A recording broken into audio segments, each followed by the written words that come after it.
Donc bonjour tout le monde, chers étudiants de l'université Chouaib Doukkali, faculté des sciences El Jadida. Donc avec vous, professeur El Hadrami, donc on va poursuivre notre cours, les structures métalliques, ça veut dire le chapitre numéro 2. Et on va parler aujourd'hui de la structure hexagonale compacte. Comme nous l'avons vu la dernière fois, cette structure hexagonale compacte, ça correspond à la succession des plans A, B, A. Donc on réalise le plan A ou bien la couche A, suivi par la couche B ou bien le plan B, et on reproduit le plan A. En éloignant les plans les uns des autres, voilà ce qu'on obtient, comme on l'a vu la dernière fois. Donc voilà une structure hexagonale compacte. Je réduis la taille des atomes et j'obtiens la représentation en perspective. Donc c'est la maille triple. Cette maille-là, cette grande maille, on peut la subdiviser en 3. Donc c'est pour ça qu'on l'appelle la maille. Alors toujours la représentation de la structure. Comme vous le voyez, le plan A, le plan B et le plan A. On reproduit le plan A. Alors, je signale ici que la différence de couleur entre les atomes, c'est pas significatif. Tous les atomes ici sont identiques. La différence, c'est juste pour signaler le plan A et le plan B. Donc, le bleu, c'est le plan A, le rouge, c'est le plan B.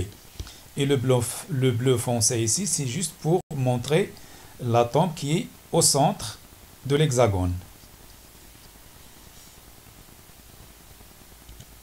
Alors, voilà ce qu'on appelle la pseudomaille. Cette partie-là, elle représente le 1/3 de la maille totale, ou bien de la triple maille. Donc, de là, jusque là, et je descends vers le bas, ça donne la pseudomaille. Je fais la même chose ici, de ce point, de cet atome-là jusqu'à cet atome-là. Je reviens vers celle-là et vers la quatrième et je descends vers le bas. Ça donne une deuxième pseudomaille. Je fais la même chose ici, de cet atome-là jusqu'à celle-là, la troisième, la quatrième et je descends vers le bas. Ça donne le troisième ou bien la troisième maille. Donc voilà la pseudomaille. Donc étudier cette maille, ça veut dire la maille triple ou bien cette maille-là, la pseudomaille. Donc c'est la même chose. Sachant que de là jusque là, c'est le paramètre A. Et de là jusque là, c'est le paramètre C. Sachant que dans la maille hexagonale, le B égale A. Donc on n'en parle pas de B. Lorsque je parle de A, automatiquement, j'annonce le B. En faisant la projection sur le plan X ou Y, donc je vais considérer le repère ici. Voilà l'origine du repère. Voilà l'axe des X. Voilà l'axe des Y. Et l'axe des Z vers le haut. Donc voilà l'origine, l'axe des X, l'axe des Y, et je fais la projection sur ce plan-là. Donc je vais avoir deux atomes ici qui sont confondus, ça veut dire celle-là avec celle-là, elles sont confondues, et je signale que l'une elle est située à 0 et la deuxième elle est située à 1. La même chose pour tous les sommets-là, y compris celle qui est confondue avec l'origine, ça veut dire le bleu foncé ici avec celle-là. En faisant la projection, elle va donner deux atomes qui sont confondus et je signale que l'une située à 0 par rapport à Z et l'autre située à 1 par rapport à Z. Alors, par la suite, je fais la projection sur le plan, la projection des atomes du plan B. Vous voyez, j'ai disposé les atomes de cette manière-là, donc creux ou bien cavité numéro 1, Le numéro 2, il est vide. Numéro 3, numéro 4 est vide. Numéro 5 et numéro 6 est vide. Donc, en disposant de cette manière-là, si je fais la projection, voilà, cet atome-là, il sera situé à ce niveau-là. Et je signale qu'il est situé à 1,5 par rapport à Z. Donc, le plan B, elle est située à 1,5 par rapport à Z. Donc, la même distance qui sépare le plan B du plan A qui est en haut, elle est la même que celle qui le sépare par rapport au plan A qui est en bas. Donc, c'est 1,5 par rapport à Z, ou bien 1,5 par rapport à C. Je fais la projection de même pour cet atome-là. Il sera situé sur ce centre. Donc, vous voyez là, j'ai commencé par la cavité numéro 1. La cavité numéro 2, elle est vide. La cavité numéro 3, elle contient un atome. Et je signale qu'il est situé à 1,5 par rapport à Z. La cavité numéro 5, plutôt numéro 4, il est vide. La cavité numéro 5, il contient un atome, c'est là, et je fais la projection. Donc, ça elle est située à 1,5. Et numéro 6, elle est vide. Ça correspond à cette cavité-là qui est vide. Voilà la projection sur le plan X ou Y. Donc, si je considère juste la pseudo-maille, la projection est de la manière suivante. Donc, ce que je représente ici, c'est un losange. Vous faites attention, un losange. Donc, ce n'est pas un rectangle ou un parallélogramme. Donc, c'est un losange. Je répète et j'insiste. Lorsque je fais la projection de la pseudo-maille, je dois représenter un losange, mu'ayyan, en arabe. Donc, je dois représenter un losange. Pourquoi? Parce que cet angle-là, c'est 120. Ça correspond à l'angle de l'hexagonale. Donc, celle qui est en face, ça doit être 120. Et là, c'est 60. Et celle-là, c'est 60. Et automatiquement, ça donne un losange.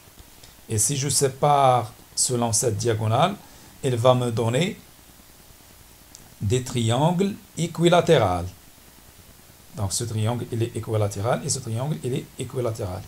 Donc, je reviens à la projection. Je représente un losange. Je fais la projection de ces deux sommets-là.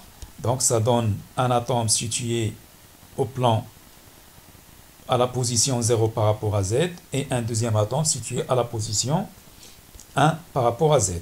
De même pour ce sommet, de même pour celui-là, la même chose pour le quatrième. Et je passe à la projection de l'atome rouge, ça veut dire l'atome du plan B. Je fais la projection, elle tombe, puisqu'il est situé sur la cavité constituée par ces trois atomes-là. Donc la cavité constituée par ces trois atomes-là. Donc elle sera située au centre des triangles formés par ces trois atomes. Donc rappelez-vous, lorsqu'on a voulu mettre les atomes du plan B, on a dit qu'on va les mettre sur les creux ou bien sur les cavités constituées par les trois atomes du plan A. Et je saute cette cavité et je mets l'autre atome sur la cavité suivante et ainsi de suite. Donc cet atome-là, elle est sur la cavité constituée par ces trois-là. En faisant la projection, voilà ce qu'elle donne. Et je dois signaler qu'elle est située à 1,5 par rapport à Z.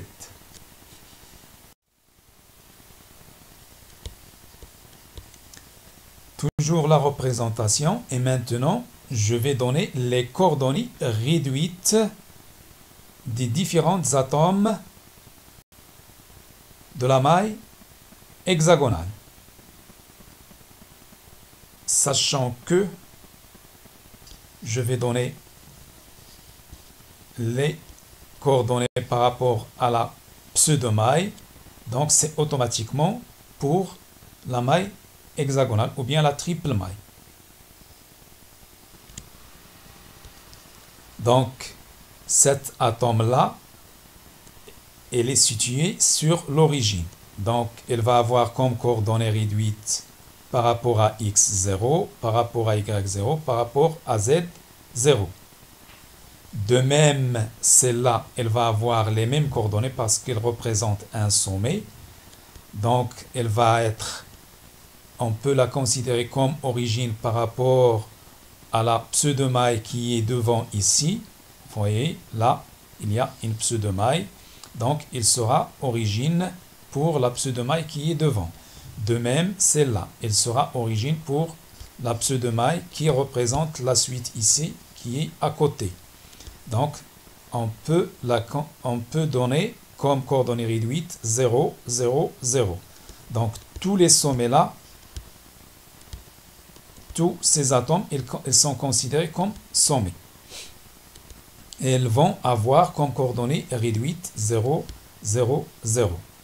Alors, maintenant, je passe aux atomes du plan B. Donc, on a déjà annoncé que le Z elle est égal à 1,5 et on doit maintenant déterminer le X et le Y. Donc cet atome-là, il va avoir les mêmes coordonnées que celle-là, les mêmes coordonnées que celle-là. Il suffit de changer l'origine et de retrouver les mêmes coordonnées. Donc si je prends l'origine ici, voilà, je vais donner les coordonnées de ce point. Alors, en faisant la projection sur le plan X ou Y, on a dit que ces trois atomes-là, ils forment un triangle équilatéral, مثلث متساوي الأضلاع, donc triangle équilatéral, et l'atome-là, il sera situé sur le centre de gravité de ce triangle.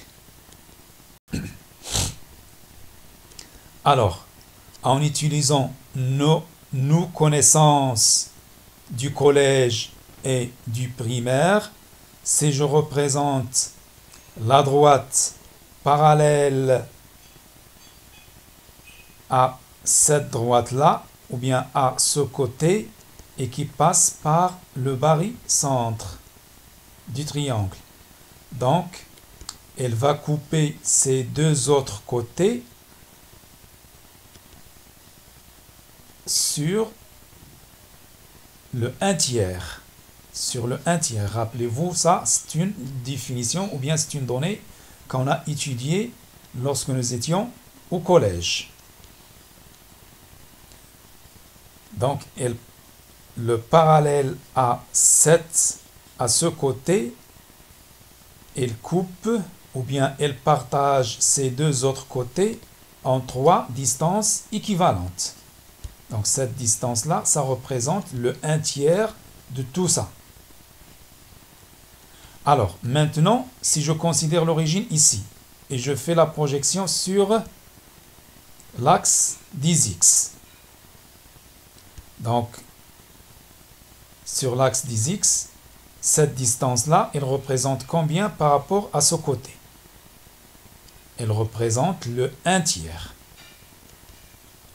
Et la distance de là jusque là, elle représente combien par rapport à cette distance-là?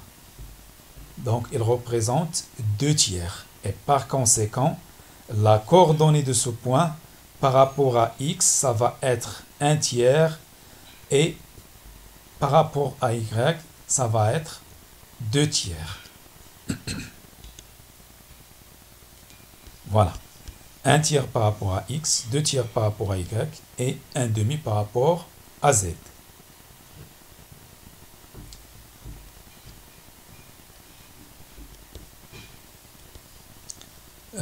Je vous rappelle que lorsqu'on a voulu établir le plan B, on a dit que on a le choix d'utiliser les cavités qui ont un numéro impair.